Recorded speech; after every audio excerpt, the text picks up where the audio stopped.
territoire, sa géographie, c'est des données entrantes avec lesquelles on ne peut pas faire sans. Enfin, je veux dire, on ne peut pas être pertinent si on ne prend pas ça en compte, c'est le socle en fait. Et en même temps, le territoire, c'est forcément la société qui le vit. Enfin, un territoire désert, en tout cas en termes d'urbanisme, d'aménagement, il n'y a pas d'enjeu, ça vit tout seul en fait. Il n'y a pas besoin de réflexion, il n'y a pas besoin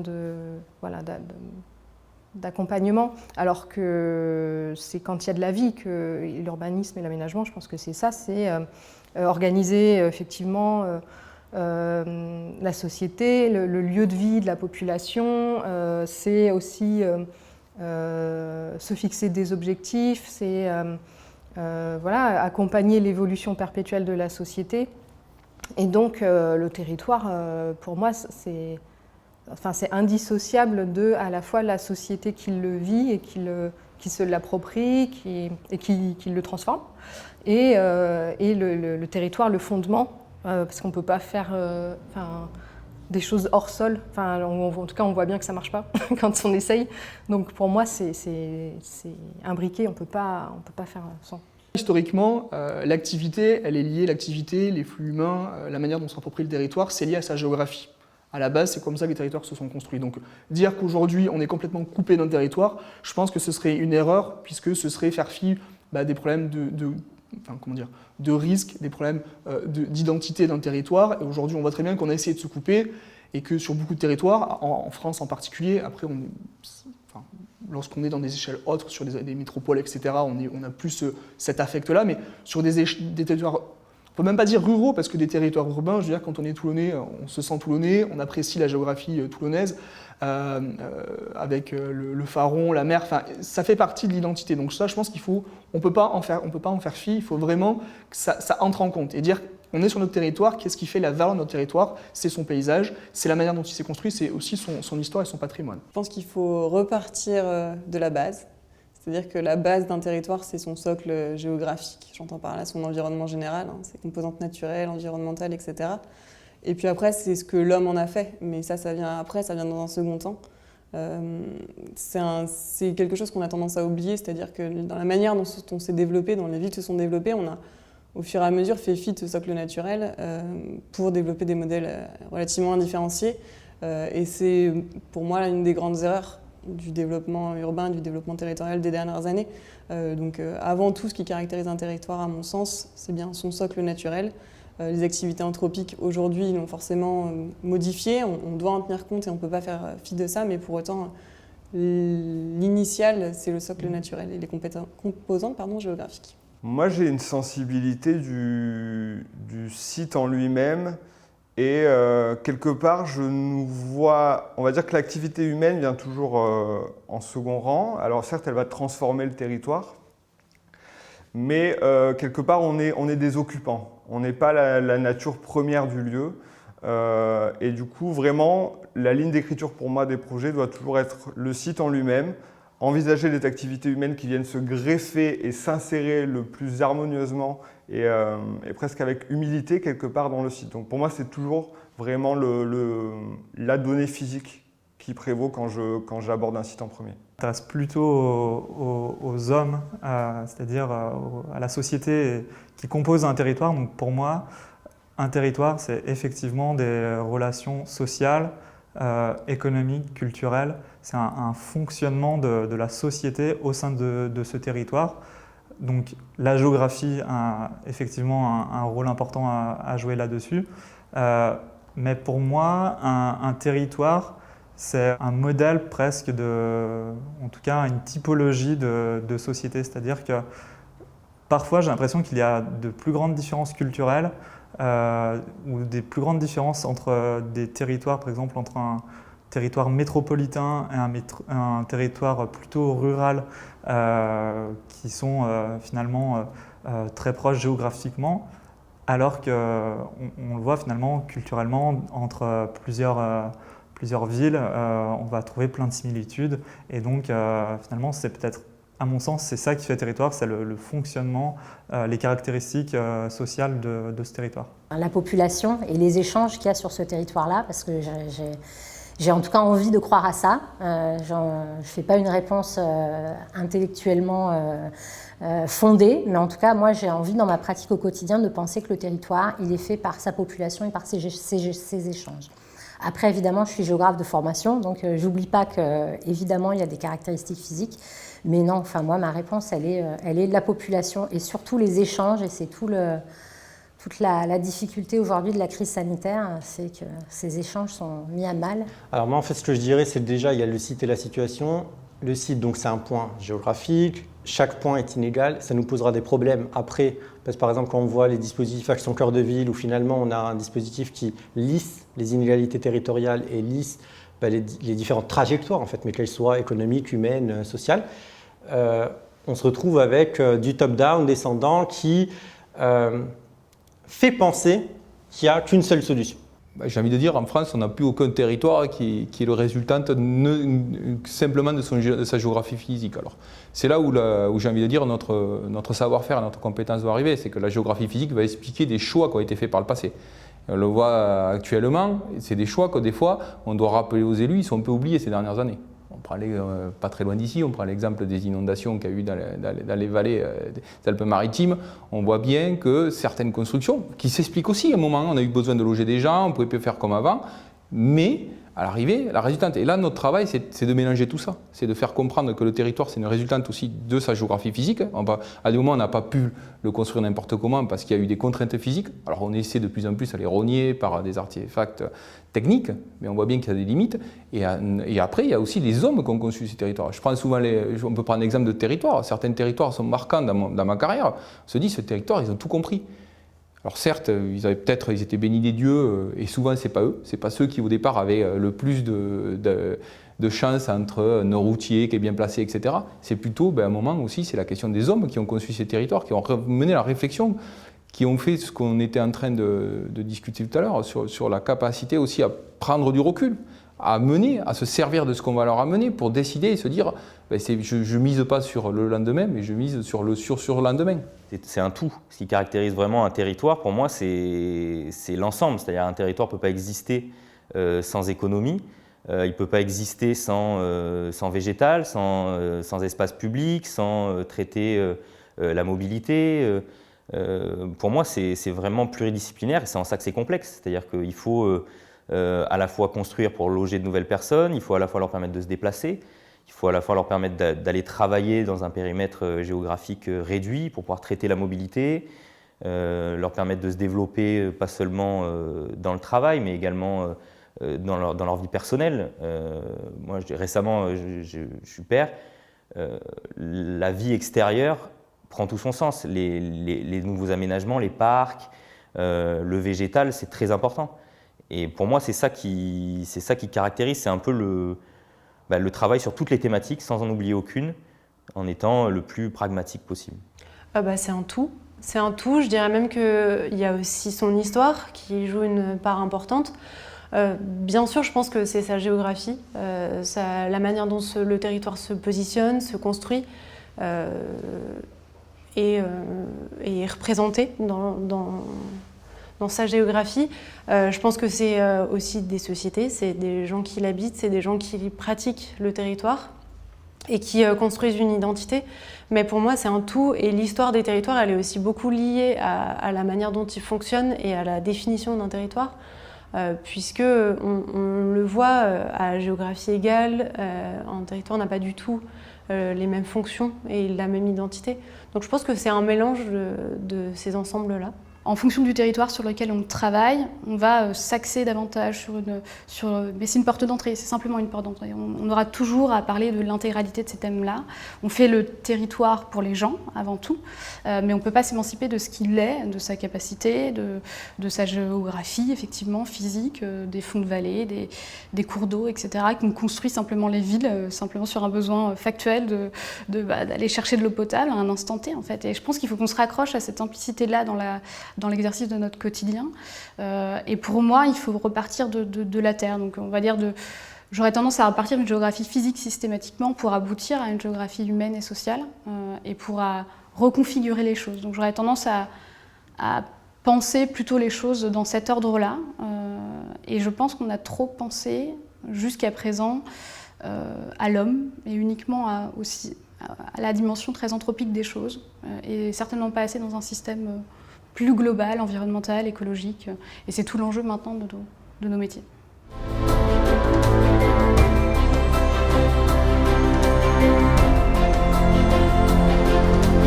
Milieu naturel, c'est pour moi la base, c'est ce qu'on va regarder en premier,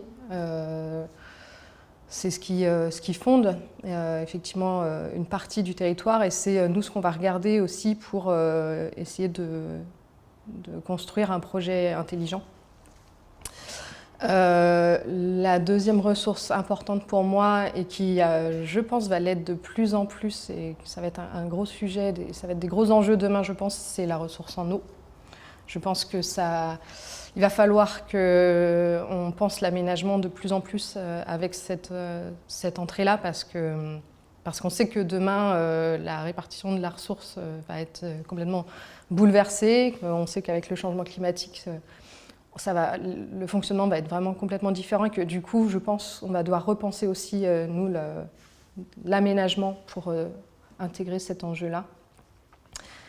Et ensuite, l'autre ressource pour moi, c'est l'humain. Parce que c'est l'humain qui vit le territoire, qui vit dedans, qui vit avec, qui le transforme. La première, c'est la dimension quand même politique. Je me raccroche avant tout à l'élu. Il est là, il est volontaire, il est impliqué, il a choisi de s'engager. C'est être élu local, c'est un engagement fort, impliquant. C'est des gens qui ont souvent beaucoup de valeurs, qui savent très bien parler de leur territoire. Et surtout qui étaient là avant nous. Ils sont plus experts que nous. Donc je me raccroche dans un premier temps à la dimension politique, enfin en tout cas à la ressource politique. Et c'est souvent des gens qui sont de plus en plus techniciens, donc on arrive à avoir un dialogue où on se comprend de plus en plus, on arrive à pousser les réflexions.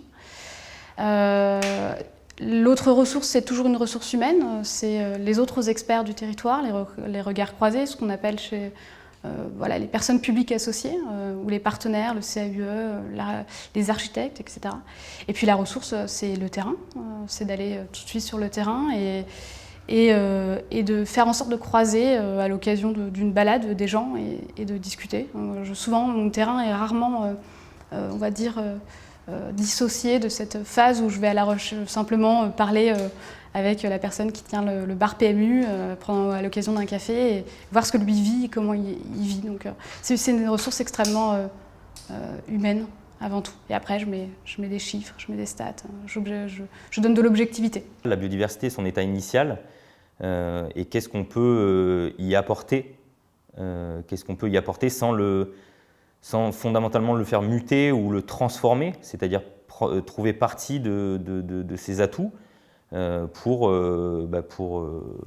l'améliorer, quoi. Donc moi je dirais effectivement le végétal, et après je dirais également l'énergie parce que c'est un impact très fort sur les territoires. La première, c'est l'eau. C'est pour moi la première porte d'entrée. Après, c'est aussi spécifique à notre agence parce qu'on a beaucoup de territoires littoraux, donc nécessairement la question de la qualité de l'eau a un impact prégnant, que ce soit en amont comme en aval, hein, mais voilà, c'est un point fort. L'autre élément chez nous qui est très important, c'est le bois, le bocage, les boisements, etc. C'est aussi lié à nos territoires, je pense. Je ne sais pas si vous fonctionnez tout à fait de la même manière ici. Nous, on sera beaucoup moins impactés par les éléments tels que le relief, par exemple. Mais c'est vrai que la porte d'entrée, très souvent, c'est ça. Et puis, c'est des éléments qui sont aujourd'hui un peu sous-estimés sur les projets, c'est-à-dire que la capacité en eau dans toutes ses formes, hein, gestion de l'eau pluviale, de l'assainissement, etc. C'est un sujet, de l'eau potable aussi, c'est un sujet qu'on a très souvent un peu éludé et on se rend compte que cette ressource est plus que certaines autres sous tension et qu'on a un réel rôle de conseil sur cette dimension-là. Chez nous, il y a toute la question aussi du bocage qui est quand même un élément identitaire et on a de nombreux projets sur lesquels on se re-questionne sur la question de la gestion de ce bocage et de la valorisation aussi éventuellement dans le cadre des énergies renouvelables. Pour moi, il n'y en a plus qu'une aujourd'hui qui compte, c'est les gens en fait, c'est les habitants d'un territoire. Parce que on a beaucoup traité différentes thématiques sur l'attractivité économique, le cadre de vie, la question du social. Enfin, on traite de plein de thématiques, je trouve, aujourd'hui dans notre profession, et on oublie, je pense qu'on oublie véritablement l'humain au sens, c'est-à-dire qu'en fait, on fait un projet qui est pour des humains, mais on le fait souvent sans les humains qui vont avec. Déjà, quand j'arrive sur une nouvelle mission, je vais regarder un petit peu comment fonctionne le territoire de manière chiffrée. Ça va être mon premier réflexe parce que c'est le réflexe le plus facile pour voir les tendances du territoire. Mais ça, je dirais que c'est un tout petit morceau qui permet de comprendre le territoire. Les premiers échanges avec les acteurs et les premiers moments où on se rend sur le territoire, je pense que ça aide vraiment à mieux cerner comment il fonctionne. Il y a une partie de terrain qui permet de nous de se faire une idée, mais plutôt du coup de sa géographie, de son identité. Et après, je pense qu'il y a vraiment un volet important sur ce qui nous est raconté du territoire, ce qui nous est expliqué. Et nous, en fait, on est capable d'assimiler toutes ces données qu'on voit, qu'on entend, qu'on analyse, pour arriver à raconter le territoire nous-mêmes et avec notre regard d'urbaniste et d'aménageur. Mais je dirais que le plus gros volet, quand je commence une mission, c'est les premiers échanges que j'ai avec les acteurs du territoire. Généralement, c'est des acteurs quand même du territoire et qui en disent beaucoup sur comment ils fonctionnent et comment ils se caractérisent. À mon sens, et ça c'est la vision, j'allais dire, du vieil aménageur, les élus. On ne les oublie pas, les élus, mais pas forcément que les élus décisionnaires, hein, c'est-à-dire tous les élus. Et c'est là l'importance aussi dans tout le travail que l'on fait des entretiens. C'est-à-dire qu'à un moment, les élus ils nous expliquent, ils vont nous dire « Ah, vous avez la 4e étude qu'on fait, rien n'a bougé, etc. » Mais pourquoi ça n'a pas bougé? D'où on vient, etc. Ensuite, il y a aussi, bien sûr, les techniciens en place. Alors ça, il faut se méfier, parce que d'un territoire à l'autre, on peut avoir un technicien qui est là et qui a le territoire chevillé au cœur, et qu'il a depuis longtemps, qui a une grosse expérience et qui là, il faut faire attention parce que lui, il nous le vend un peu trop son territoire. Au contraire, des gens très jeunes qui sont là que de passage et qui n'ont pas plus de connaissances que nous. Et ensuite, il y a aussi la capacité à se tourner sur tout ce qui a été produit, parce que j'ai envie de dire, on est en 2020, rares sont les territoires où on n'a pas un corpus d'études importantes, d'études qui sont souvent alors oubliées, mis de côté. On oublie qu'il y a 10 ans, on avait fait une étude qui avait déjà donné tous les mots du territoire, sauf que cette étude, elle a été mise de côté, elle a calé un meuble, on n'en parle plus. La géographie du site, parce que la géographie, elle est physique et humaine. Donc déjà, voilà, ça me permet de raccourcir. Voilà. La stratégie urbaine que veut en faire l'élu, que veut donner, parce que finalement, on est dans un process démocratique, où finalement l'élu, il est élu, et donc il doit à un moment donné insuffler un cap, et il doit arbitrer. Et donc du coup, c'est un peu ces deux invariants-là, plus les habitants. Qu'est-ce qu'on veut et comment on fait en sorte que demain, ce projet puisse être cohérent avec ce qui se passe déjà et comment il peut être accepté finalement. Donc il y a une valeur géographique, politique et d'acceptation qui se fait par la co-construction. L'accessibilité. Dans un sens comme dans l'autre, soit c'est un territoire qui est très accessible et du coup c'est une force puisqu'il peut drainer des populations vers lui, ou alors au contraire c'est un territoire peu accessible mais aussi du coup qui profite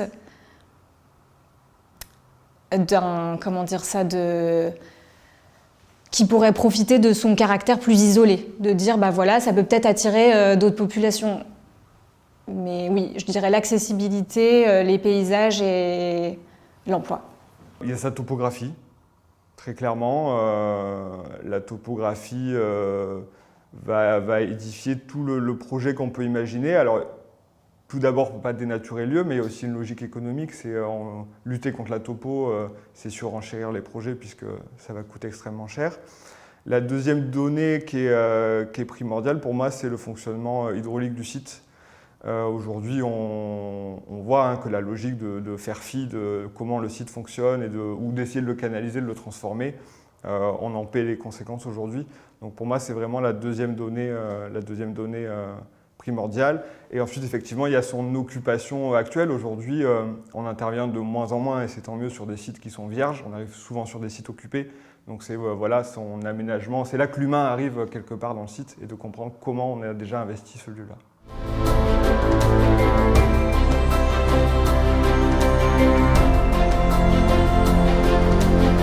Tout dépend du projet, de la commande initiale qui nous contraint en termes de marché et puis aussi de la commande politique in fine qui peut des fois vouloir qu'on valorise certains sujets et d'autres fois en passer certains sous silence parce que considérés comme trop polémiques, à tort ou à raison.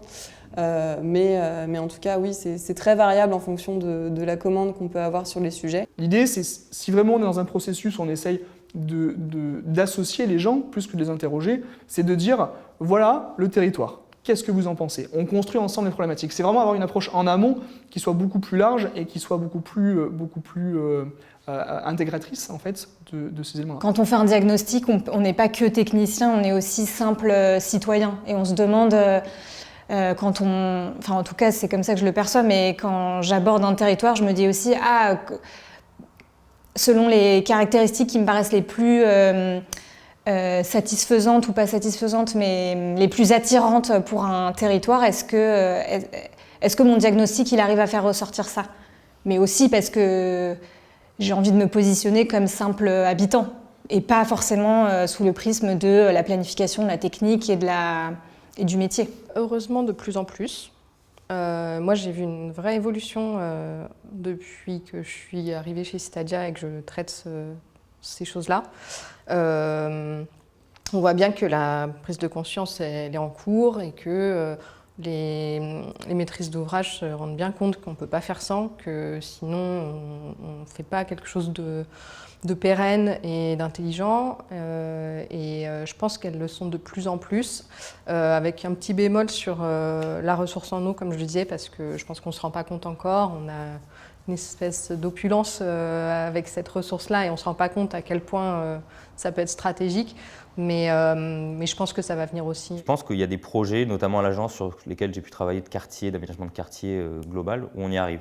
C'est-à-dire où on se pose les bonnes questions, où on a des échanges très ouverts avec les donneurs d'ordre et où on arrive à faire comprendre que c'est pas simple.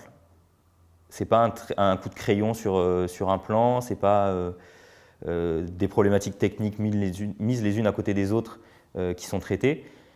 C'est vraiment une réflexion globale beaucoup plus haute que juste le projet, qu'est-ce qu'on veut, où on veut l'amener parce qu'on a des besoins identifiés.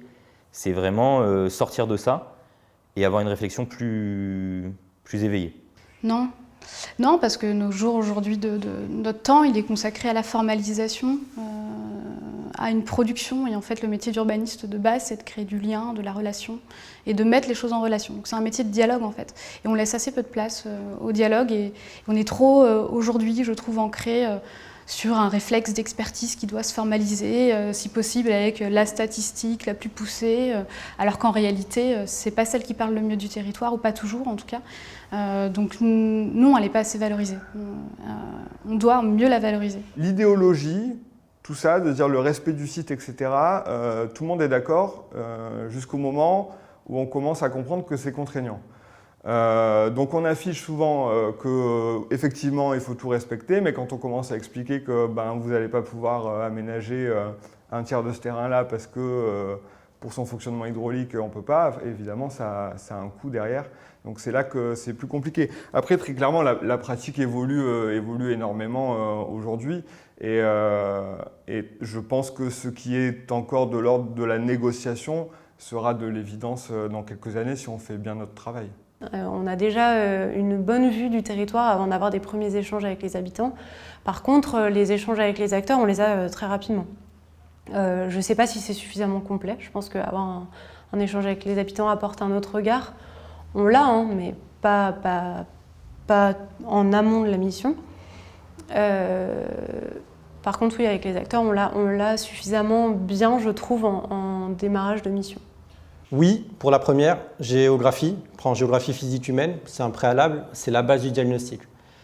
Sur la concertation, co-construction, oui, parce qu'on travaille avec l'art public sur des formules dédiées où on est vraiment à essayer de soit avoir des formats de type atelier élu, atelier technicien, atelier partenaire de type commerçant, pour vraiment essayer de comprendre ce qu'ils vivent et ce qu'ils projettent, ou soit un format autour des habitants.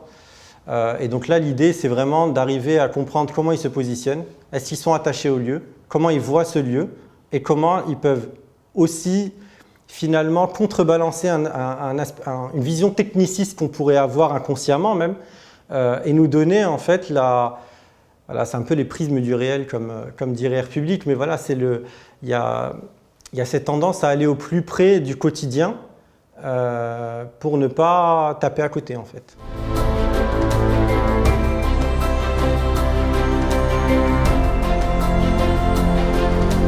Il y a des thématiques sur lesquelles on a fait un peu le tour du sujet depuis un moment parce qu'il y a beaucoup de territoires où il y a déjà eu beaucoup de diagnostics. Donc finalement, ce n'est pas qu'elles prennent trop de place, c'est qu'aujourd'hui, il y a peut-être des thématiques qui devraient prendre plus de place, qui sont aujourd'hui des sujets dont il faudrait se saisir de manière urgente. Et c'est celle-là qui devrait prendre toute la place et que du coup, on perd du temps sur certaines dimensions. Alors, ce n'est même pas des thématiques, c'est certaines dimensions, même j'allais dire, comme la dimension statistique de notre métier qui prend une place qui est aujourd'hui énorme. Alors que quand on commence à regarder sérieusement de quoi sont faites les statistiques, très rapidement, on prend un peu peur. Et c'est ça aussi qui est intéressant de travailler dans des territoires divers et comme dans des territoires d'outre-mer, parce que justement, cette dimension statistique, très rapidement, elle vole en éclats et du coup, on est obligé, et les acteurs qui prennent part au projet, ils sont obligés de toute façon de faire autre chose que de s'attacher à nous demander de toujours plus aller fouiller dans des données statistiques et de tordre les chiffres pour finalement arriver à une conclusion qui est qu'il va falloir recommencer parce que les chiffres datent d'il y a 3 ans, quoi. Je pense que ce qui prend de la place, c'est pas une problématique. Ce qui prend de la place, c'est qu'on passe notre temps à gratter, à faire du papier, parce qu'à un moment donné, il y a eu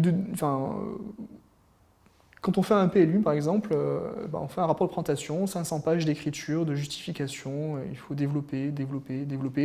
Un document qui va être lu globalement dans son intégralité par 3 personnes. Voilà. Et ça, en fait, le cœur du métier, c'est d'écrire des justifications. Alors, on peut comprendre pourquoi est-ce qu'on en est arrivé jusque-là. C'est qu'à un moment donné, on était dans un système où on demandait aux acteurs du territoire de réfléchir, de faire des propositions. C'était plus ou moins pas fait, et en fait, le fait de mettre une contrainte d'écriture, ça doit pousser à réfléchir en amont. Bon, c'est un peu dommage d'en arriver c'est dommage d'en être arrivé à ce stade-là et d'être poussé à un paroxysme où on passe notre temps à nous justifier, non pas à réfléchir à un projet. C'est dur à dire. J'imagine qu'un document de planification, il est tout le temps plus technique qu'il ne le faudrait.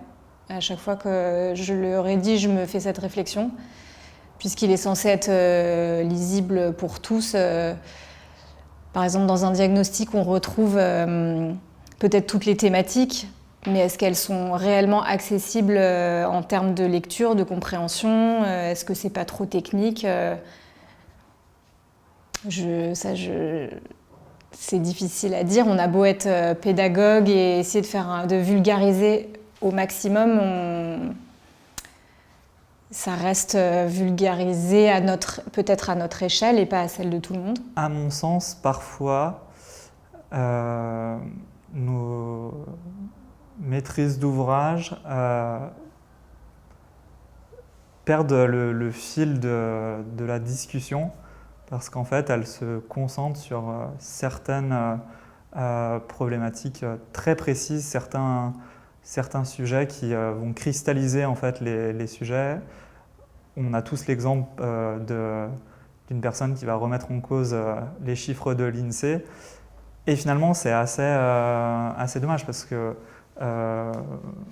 déjà, on peut s'en affranchir, puis on peut les discuter. Justement, ça doit être une base de discussion, mais pour moi, il ne faut pas que ça arrête le débat, ça fige trop le débat et finalement, ça ne nous permet pas d'avancer sur le fond du sujet. On se fige sur des thématiques ou des sujets qui n'ont aucun volet stratégique, aucune dimension stratégique et qu'on perd du temps sans savoir vraiment pourquoi on s'attarde dessus.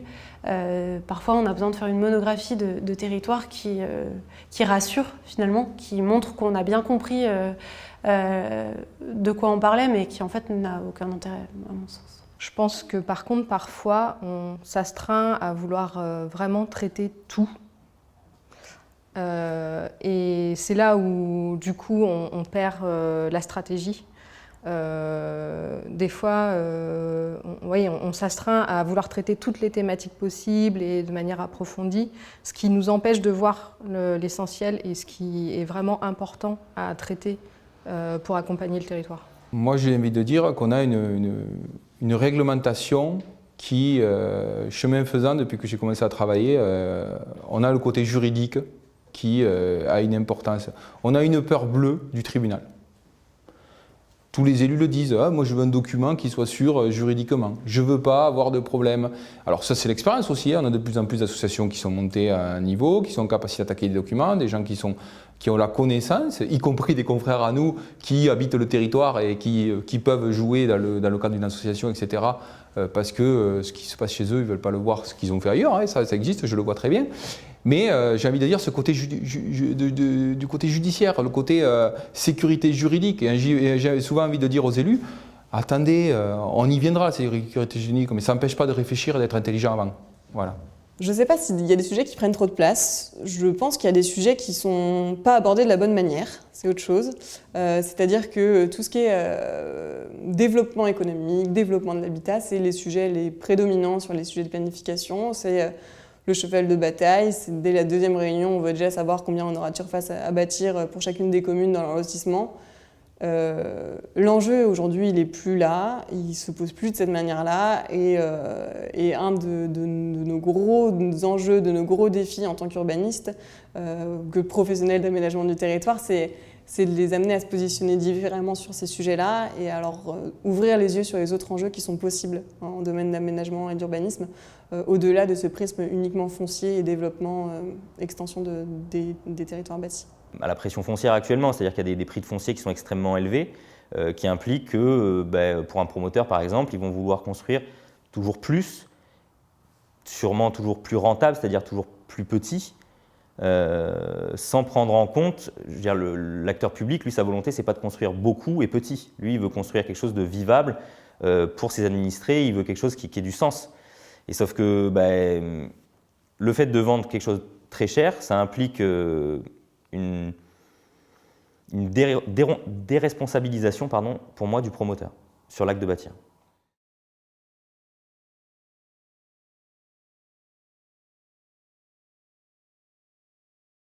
Non, tout sauf ça. C'est tout le problème de notre exercice, c'est qu'en fait, entre ce qu'on doit faire et ce qu'on nous demande de faire via le code de l'urbanisme et le code de l'environnement, qui sont quand même les bibles chez nous, parce qu'on a un risque de contentieux qui est significatif. Finalement, on vit avec cette épée de Damoclès pendant 3 ans. On se colle au code de l'urbanisme et il est absolument pas configuré pour nos enjeux contemporains.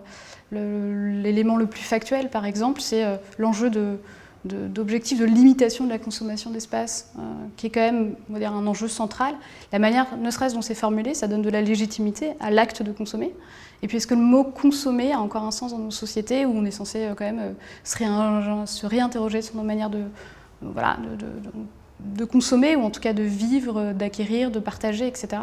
Donc non, je ne vais pas dire qu'il est désuet, je n'oserais pas dire ça parce que c'est très prétentieux, mais en tout cas, il ne nous permet pas un exercice plein et il nous permet rarement de sortir des codes.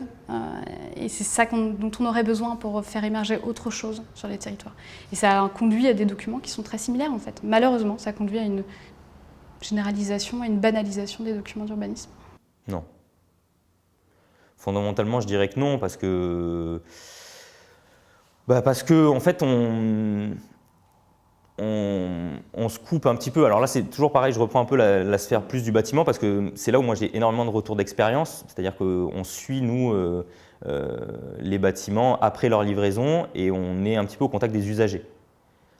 Et on se rend bien compte que souvent, on livre des choses qui ne sont pas adaptées au mode de vie actuel, à ce que les gens ont envie d'avoir.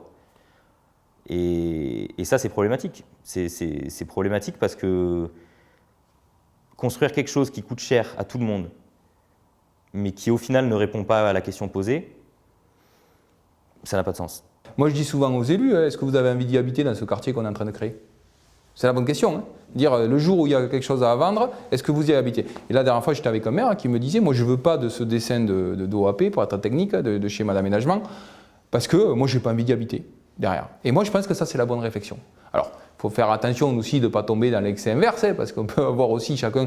Mais j'ai envie de dire, il faut se poser aussi, les élus, il faut se poser le document que l'on projette, la façon que l'on... Est-ce que c'est le territoire que l'on veut?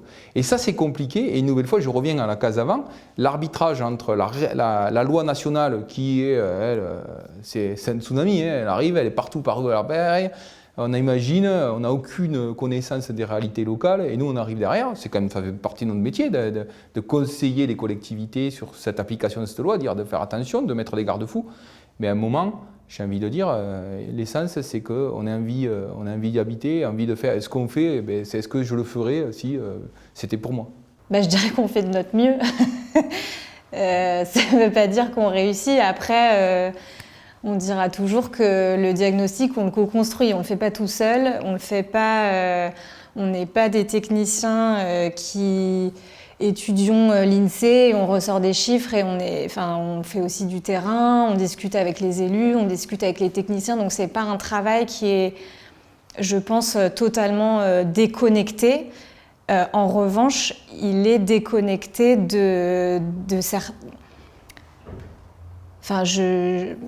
J'imagine qu'un habitant qui, lui, est à l'échelle de sa propre maison, et je caricature et je grossis les traits évidemment, mais à l'échelle de sa propre maison, sa propre parcelle, peut-être que tout un diagnostic, c'est trop pour lui, et peut-être que parfois il faudrait resserrer sur des enjeux plus...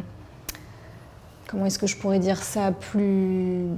pas basiques, mais moins généraux. Je pense que oui, parce qu'en fait, je pense que oui, préoccupation, et moi j'ai le mot environnemental qui me vient derrière, préoccupation environnementale.